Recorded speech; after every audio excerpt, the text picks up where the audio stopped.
So we're making macarons, and I'm sure you've heard these are incredibly difficult to make, but I promise you, if you stick with me and follow exactly what I tell you to do, you'll be making perfect macarons every time. If you've tried making macarons before, you've probably heard terms such as the consistency of lava and 50 folds exactly. Well, I've cut all the nonsense out and I'll show you exactly how to do it.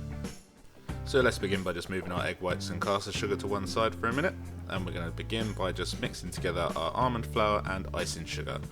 The reason for doing this is because almond flour is never particularly fine, and we need it to be completely fine if you want smooth tops on your macarons. So I find the best way to do this is to use a spice grinder, or you could probably also use a coffee grinder, and just pulse it 5 or 6 times, give it a shake and then another few pulses, and then empty it into a bowl, and then just repeat with the remaining flour. The next thing we need to do is make a meringue. So we're going to take a small amount of water in a saucepan and then place over a glass or metal bowl, making sure that no water touches the bottom. Light your stove and put it onto a low heat. Now put on your pan of water and your glass or metal bowl. Add in your egg whites and your salt and a few drops of lemon juice. Now begin whisking with an electric whisk until you just get to this frothy stage where there's some bubbles floating on top of the egg whites, and we can begin to add our sugar. So start your whisk up again, and we're going to put about a tablespoon in at a time every 15 seconds whilst whisking continuously, and just keep going until all of your sugar is used up. And once your sugar is used up, just keep going further until you reach stiff peaks like this. Once you're at this stage, take it off the heat, and then you can add your food colouring, and just make sure you use gel food colouring because otherwise you may water down the mixture too much, and gel food colouring keeps its colour better when it's cooked. Once you're happy with the colour, it's time to add in our almond flour and icing sugar. So you want to sieve this in, otherwise you might get lumps. And don't listen to the people that say you should do this in stages in case you knock out too much air. You actually want to knock out some of the air of this recipe, so it's okay. So once all sieved in there, spread it out and you can start what's called the Macronage, and this is just a fancy word for folding it all together, and just keep going until it's all one colour.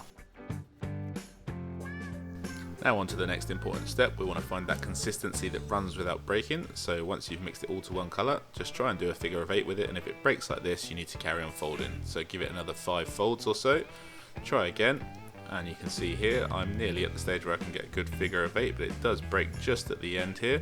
So I'm going to give it another 2 or 3 folds and try again.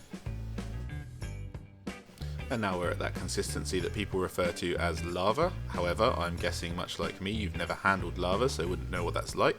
So all you need to know is that you can do a figure of 8 from start to finish without it breaking. Once you get to this stage, you can stop. A word of warning here, if you go past this stage, there's no bringing it back and you have to start all over again. Now this is ready, get it in a piping bag with a round nozzle.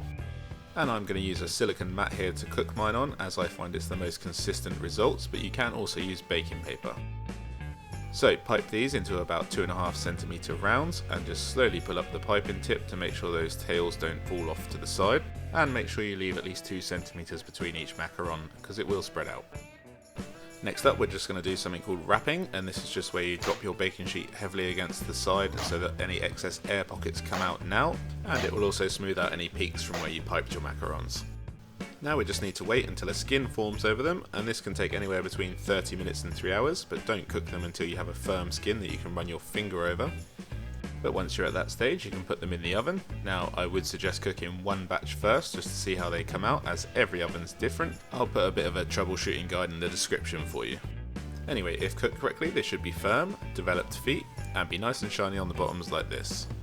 If you find they're sticking to the tray, you may need to give them an extra minute in the oven, or leave them to cool longer before trying to peel them off. So now onto a couple of classic fillings you can use for your macarons. I'm just going to make some ganache here, and to do this we're just going to pour our cream into our chocolate, whack it in the microwave for 30 seconds, and then just stir it up.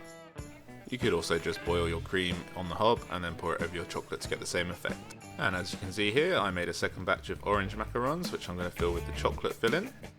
Just put a teaspoon of your chocolate ganache on the bottom half, and then sandwich on the top half whilst twisting gently, and it will evenly spread to the sides. Now just repeat with your remaining macarons.